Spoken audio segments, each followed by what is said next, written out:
Olá a todos, cá estamos para mais um podcast do Conselho Regional de Lisboa, o Pode Esclarecer.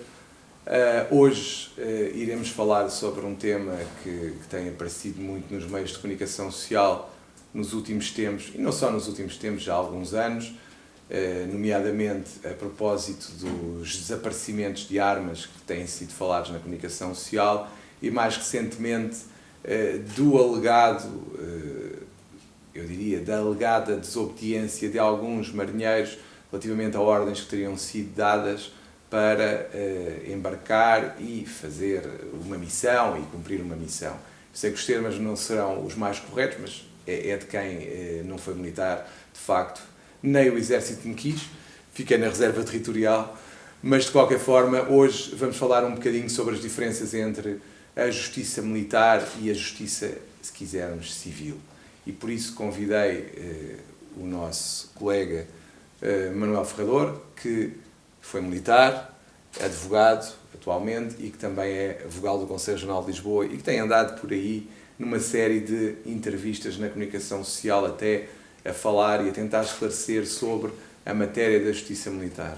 A primeira grande questão é, e porque de facto toda a gente questiona, é possível um militar desobedecer a uma ordem direta ou não? Bom dia ou boa tarde. Antes de mais, agradecer o convite que me foi endereçado, Dr. João Massano, muito obrigado. Efetivamente, iremos falar sobre o processo disciplinar militar e o procedimento criminal militar, que de facto tem algumas diferenças em relação à justiça civil. Antes de mais, dizer o seguinte, que numa organização como as Forças Armadas que são estruturadas e hierarquizadas, tem que existir a disciplina. Digamos que a disciplina é o elo essencial, é a argamassa, é o farol do cumprimento da missão e das atribuições das Forças Armadas. Direi mesmo que sem disciplina seria impossível cumprir a missão. Então, o que é a disciplina? Mas deixa-me só perguntar-te uma coisa, só para ficarmos com isto bem claro. A justiça militar é feita nos tribunais civis, por exemplo? Antes de passares ao processo disciplinar, só para percebermos como é que isto funciona na prática? Relativamente a uma infração praticada por um militar, pode constituir ilícito disciplinar e ilícito criminal. Relativamente ao ilícito criminal, ela será julgada pelos tribunais civis. Até à revisão constitucional de 1997 havia os chamados tribunais militares. Aliás, onde eu exerci funções como defensora. Com a revisão constitucional de 1997, na própria Constituição, deixou de existir a espécie de tribunais militares. Esta alteração da Constituição depois foi plasmada pela lei ordinária em 2004, com a aprovação do atual Código de Justiça Militar, com a alteração das funções da Polícia Judiciária Militar, com a criação de juízes militares e com o Estatuto do Ministério Público, a alteração do Ministério Público também. Isto é, a partir de 2004, os crimes que forem considerados agora no atual Código de Justiça Militar como crimes estritamente militares, serão julgados em juízos civis, 2 em Lisboa e 1 no Porto, e cuja constituição do Tribunal é composta por 2 juízes militares, 2 juízes civis e 1 juiz militar. A investigação é feita pela Polícia Judiciária Militar, porque também, derivado da alteração da Constituição e com a aprovação do Código de Justiça Militar em 2004, a Polícia Judiciária Militar ficou com a incumbência de averiguar todos os crimes, tem competência reservada, absoluta, relativamente aos crimes estritamente militares e tem competência também para os crimes que são do foro comum praticados em unidades militares.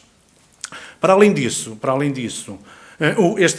a Polícia Judiciária Militar, digamos que tem 2 chapéus, depende diretamente, hierarquicamente e disciplinarmente, depende do Ministro da Defesa Nacional, do Ministério da Defesa Nacional, e relativamente à função, funcionalmente, depende do Ministério Público.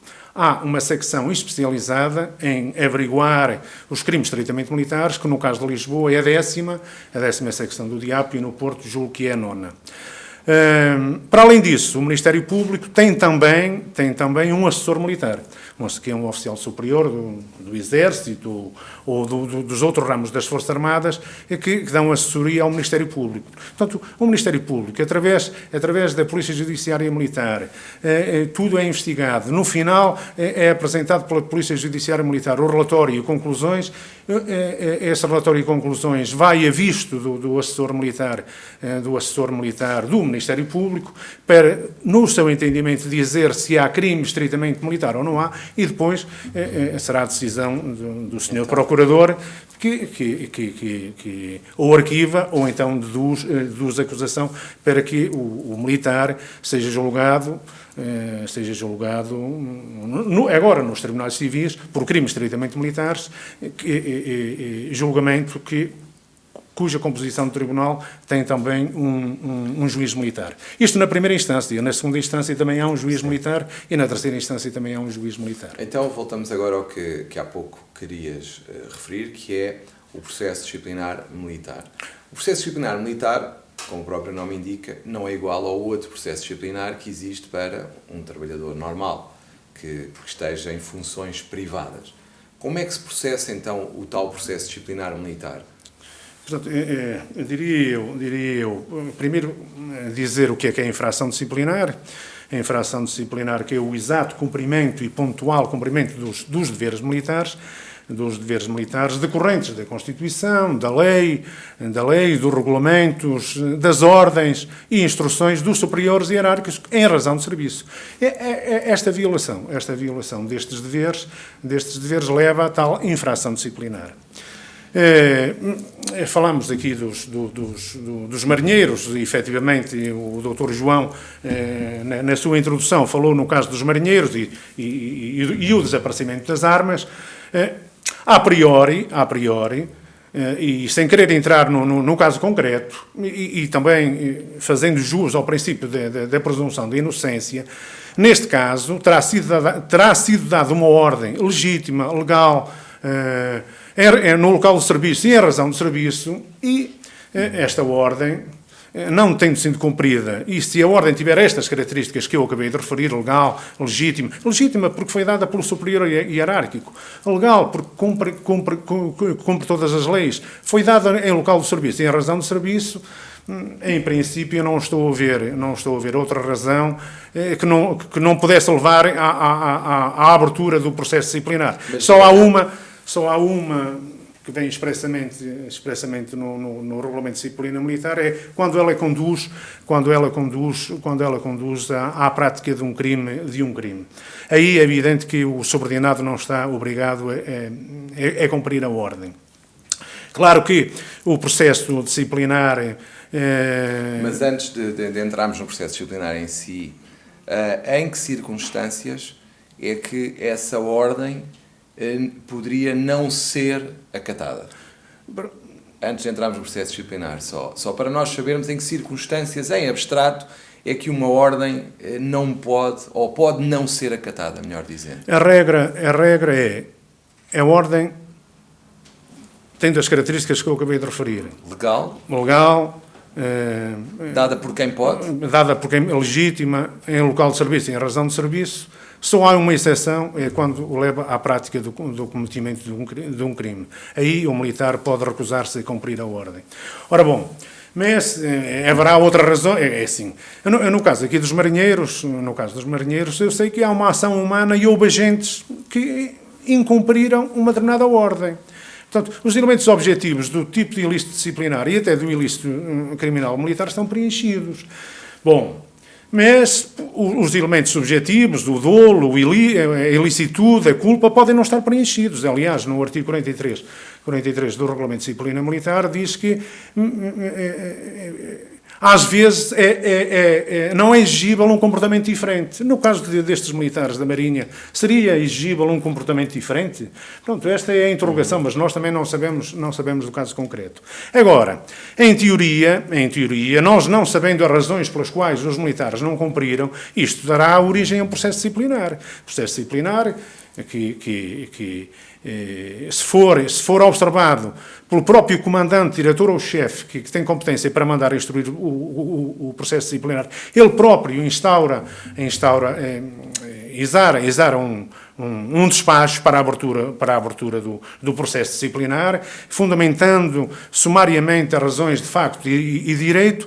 Se não foi ele a ver, com certeza há uma participação, essa participação irá ser autuada, vai a despacho ao comandante, ele exara o tal processo o tal despacho para ser instruído o competente processo disciplinar, o oficial instrutor que vai trabalhar sobre as ordens de quem o mandatou para fazer o processo disciplinar vai autuar a participação, vai ouvir testemunhas, vai juntar documentação e depois vai constituir os militares arguídos, os suspeitos, porque até aqui são suspeitos, vai constituí-los arguídos e vai-lhes fazer a entrega da nota de culpa. Nota de culpa que tem que conter todas as circunstâncias de facto e direito, enquadradas no tempo e no espaço. Tem que incluir os deveres infringidos e um prazo compatível para a defesa. Não. No caso aqui dos marinheiros, tanto quanto eu sei, eles ainda não terão sido constituídos arguídos e ainda não lhes foi entregue a nota de culpa. E eu não consigo ver o porquê. Talvez... Mas não tem que se fazer um inquérito, como nos processos disciplinares? Eu julgo... Continuamos em procedimento disciplinar. Se os factos são óbvios, não é? O comandante, diretor ou chefe que tem competência disciplinar manda instruir logo o processo disciplinar. E o processo disciplinar começa com a constituição do arguido e a entrega da nota de culpa. Se os factos não forem óbvios, o comandante, em vez de mandar instruir o processo disciplinar, manda primeiro instruir o competente processo de averiguações. Mas, por exemplo, a questão aqui para nós mais relevante é, em abstrato, perceber o seguinte: pelo que foi referido até agora por ti, os militares só se podem recusar a cumprir ordens caso faltem os tais elementos que referiste. Não há outros elementos que possam ser aduzidos que possam justificar o incumprimento de uma ordem? Doutor João, é evidente que a regra do não cumprimento só estou a ver a priori. É a regra essencial. É a regra. Quando leva ao cumprimento de um crime. Mas eu estava a dizer há bocado, e se calhar depois fui interrompido e não segui bem o meu raciocínio, os elementos objetivos estão preenchidos, provavelmente os elementos objetivos não estarão preenchidos. Será que estes militares quiseram mesmo conhecer e praticar o crime? Será que não há nenhuma causa de exclusão de ilicitude? Por exemplo, conflito de deveres. Estou eu a imaginar, será que eles por um lado têm o dever de cumprir a missão, mas por outro lado, e aliás, porque também há graduados que incumpriram, sargentos, que têm os seus subordinados que são praças. Será que estes militares graduados também olharam para o facto de os seus subordinados, a segurança e a integridade física dos seus subordinados estar posta em causa? Portanto, eles poderão ter atuado em conflito de deveres. Claro. E pode haver também uma causa de exclusão da culpa. No fundo, o processo disciplinar militar é subsidiário dos códigos penais, nomeadamente do Código de Procedimento Administrativo e do Código de Processo Penal. Porque, no fundo, eu só estou a ver aqui esta regra, mas aplicando a regras... Claro, pode haver outras. Mas o que se passa, no fundo, é que, apesar de ser um processo diferente e assente na tal hierarquia e na tal disciplina essenciais numa hierarquia militarizada, não deixa de ter alguns requisitos mínimos de garantia dos direitos processuais. Sim, eu costumo falar aqui, por exemplo, com a nota de culpa, abre-se aquilo que eu costumo chamar o direito de audiência. O direito de audiência que, no meu entendimento, subdivide em 5 vetores. O militar arguído, quando lhe foi constituído arguído e lhe foi entregue a nota de culpa, tem direito aqui a receber efetivamente a nota de culpa, onde todos os factos estão circunstanciados no tempo, no espaço e os deveres infringidos. O direito à nota de culpa. O direito é um prazo compatível para a sua defesa. Não pode ser inferior a 10 dias. 10 dias úteis.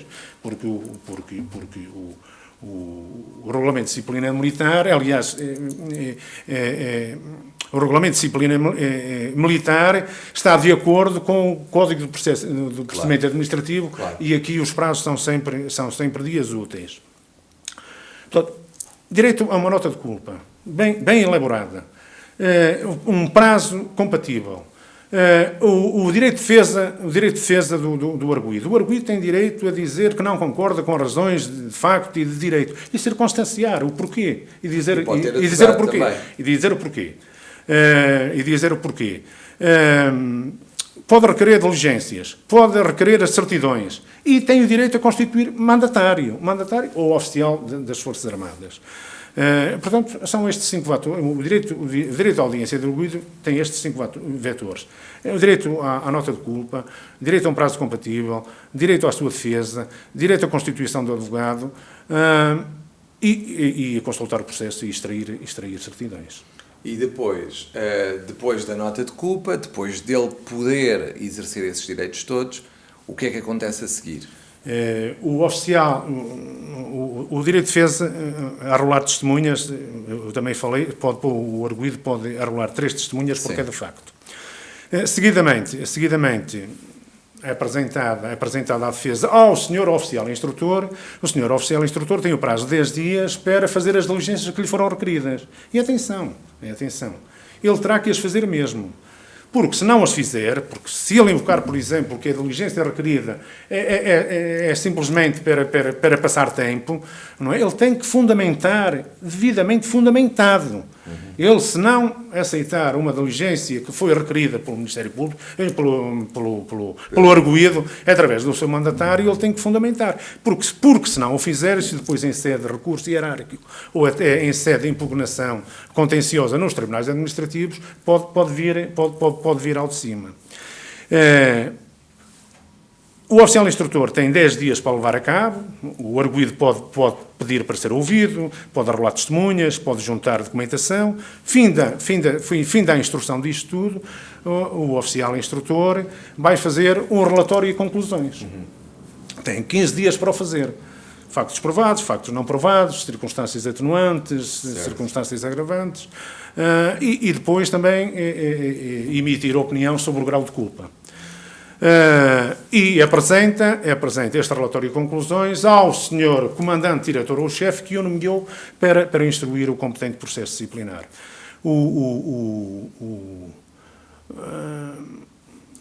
O comandante, diretor ou chefe pode não concordar e mandar fazer diligências que não tenham sido feitas.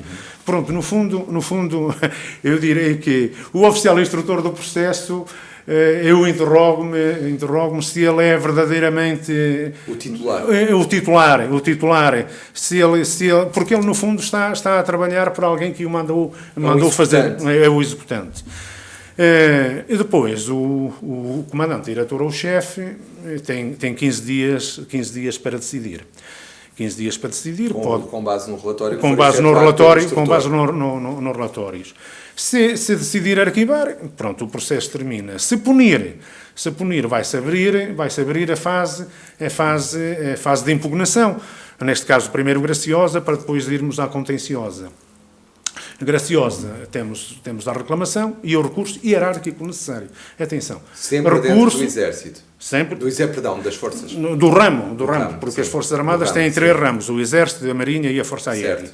Portanto, punido o militar, notificado, abre-se o prazo para ele reclamar ou então recorrer hierarquicamente. A reclamação não tem efeitos suspensivos, atenção que o militar que tenha sido punido, se for pela reclamação, e estiver à espera da decisão da reclamação, pode, entretanto, deixar passar o prazo do recurso hierárquico necessário e depois já não há caminho a fazer. Claro. Portanto, o melhor será recorrer hierarquicamente, e agora nos termos do novo Regulamento de Disciplina Militar, para o topo da hierarquia. Neste caso aqui dos marinheiros, será para o chefe de Estado-Maior da Armada. O chefe de Estado-Maior da Armada. Recurso hierárquico necessário. E ele depois tem 30 dias para decidir.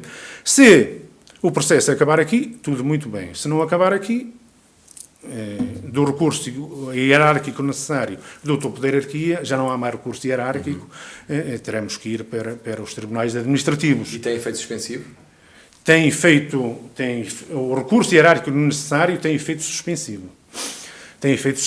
Já terminado o prazo para o recurso hierárquico necessário, ou se não tiver sido obtido ganho de causa com o recurso hierárquico necessário, isto é, o chefe de Estado-Maior da Armada, neste caso, indeferir o recurso, o que diz o Regulamento de Disciplina Militar é que, esgotado o prazo para o recurso, ou então indeferido o recurso, dá-se o cumprimento da pena. A situação com a qual eu efetivamente não concordo, mas há aqui a possibilidade de fazermos uma providência cautelar que também para impedir a execução imediata. E eu diria que também haverá diferenças entre as sanções que podem ser aplicadas pela Justiça Militar em comparação com as sanções disciplinares civis.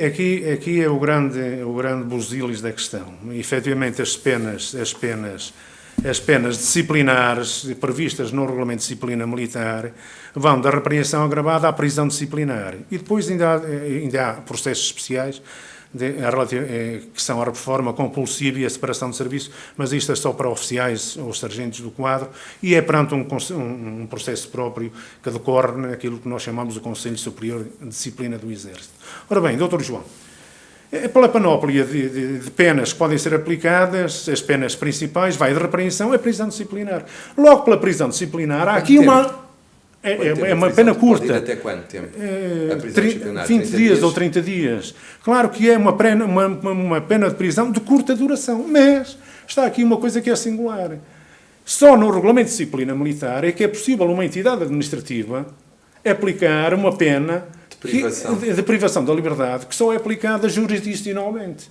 Portanto, só aqui, esta é uma grande diferença. E discutiu-se e discute-se se esta entidade administrativa, porque o direito disciplinar militar é direito administrativo especial, discute-se aí na doutrina se efetivamente esta entidade tem ou não o direito de punir com prisão disciplinar. Mas, então, uma pessoa pode ser presa mesmo numa cadeia igual? Há uma casa de reclusão própria. Para cumprimento da prisão disciplinar, há uma casa de reclusão própria. Mas essa pena, só o facto de ser privativa da liberdade também permite um ataque judicial, ou não? Claro, é evidente. Por ser uma privação de liberdade, ou não? Ou seja, quando nós impugnamos... Já foi discutida a constitucionalidade da situação? Bom, ou ainda não foi? Há restrições. A própria Constituição prevê que assim seja. Relativamente às Forças Armadas e aos militares, há restrições de direitos, liberdades e garantias que estão previstos na própria Constituição. Portanto... Mas discute-se, doutrinariamente discute-se, muito embora a Constituição... O permita, discute-se doutrinariamente se isto deveria ser assim ou não. Pois, porque de facto choca-me um pouco, a mim, enquanto jurista, a situação de uma privação de liberdade nesses termos. Mas há também outra questão que eu andei a pesquisar, que tem a ver com a questão da aplicação desse regime aos militares da GNR. Sim, os militares eu não conheço bem o regime disciplinar da GNR. Julgo que já não tem a prisão disciplinar. Julgo que já não tem a prisão. Houve tempos Houve tempos em que os militares da GNR também estavam sujeitos ao regulamento de disciplina militar, porque eles são uma força militarizada. Claro. Hoje só estão sujeitos ao Código de Justiça Militar. Hoje estão sujeitos ao Código de Justiça Militar. Portanto, só para sintetizar, o militar que não concorde com a aplicação da sanção disciplinar pode sempre recorrer a um tribunal administrativo para impugnar essa sanção. Desde que a punição seja levada ao recurso hierárquico necessário. Necessário, sempre. Este recurso hierárquico necessário é evidente. Por exemplo, aqui os militares da Marinha. Eu julgo que quem mandou instruir o processo, eu agora já não sei se será processo de obrigações ou processo disciplinar, foi o comandante naval, porque também foi ele que deu a missão ao comandante do navio para cumprirem determinada missão. O recurso hierárquico, se os militares, se acabarem por ser punidos, fizerem o recurso hierárquico necessário, ele é entregue na entidade que mandou instruir o competente processo disciplinar, pode percorrer todo o caminho até ao chefe de Estado-Maior da Armada, mas os diversos comandantes já não podem alterar absolutamente nada, podem emitir uma opinião sobre a bondade ou não bondade da punição. Porque depois quem decide é o chefe de Estado-Maior da Armada. Ao contrário do antigamente. Nós tivemos em vigor, durante 30 anos, o antigo Regulamento de Disciplina Militar, aprovado em 1976, pelo Conselho da Revolução, e aí o escalão primeiro, por exemplo, no Exército, tinha competência disciplinar, era o comandante de companhia. O comandante de companhia punia um militar, o comandante de batalhão podia agravar, o comandante do regimento podia agravar, o comandante da região podia agravar e o comandante supremo, assim sucessivamente. Isto hoje já não é possível. A única coisa que é possível é o chefe de Estado-Maior da Armada, neste caso, o chefe de Estado-Maior do Exército, tem alguém com competência disciplinar num escalão intermédio, pode avocar a si o processo para ser ele depois a decidir. Houve algumas queixas de colegas nossos relativamente à forma como tudo isto foi conduzido na opinião pública, algumas limitações de movimentos que dizem que existiram em relação aos militares. Eu não vou perguntar em concreto, mas vou-te perguntar de outra forma, que é possível numa situação em que haja incumprimento de ordens militares haver alguma limitação de liberdade de movimentos dos suspeitos antes de uma decisão, ou isso é possível quando se aplica a sanção disciplinar? Bom, os militares também estão sujeitos a determinadas restrições. Eu não sei se é essa a pergunta que me está a ser feita. É evidente, há restrições. O militar do quadro, o militar é contratado, não pode falar em público sobre a capacidade das Forças Armadas, sobre a organização, sobre a sua missão, etc. Tem que ter um certo recato. Tem que ter um certo recato. Porque senão, supostamente, se estes militares infringiram e poderão ter processo disciplinar por não cumprirem uma ordem, poderão, portanto, porque incumpriram o dever de obediência, poderão também ter infringido o dever de sigilo.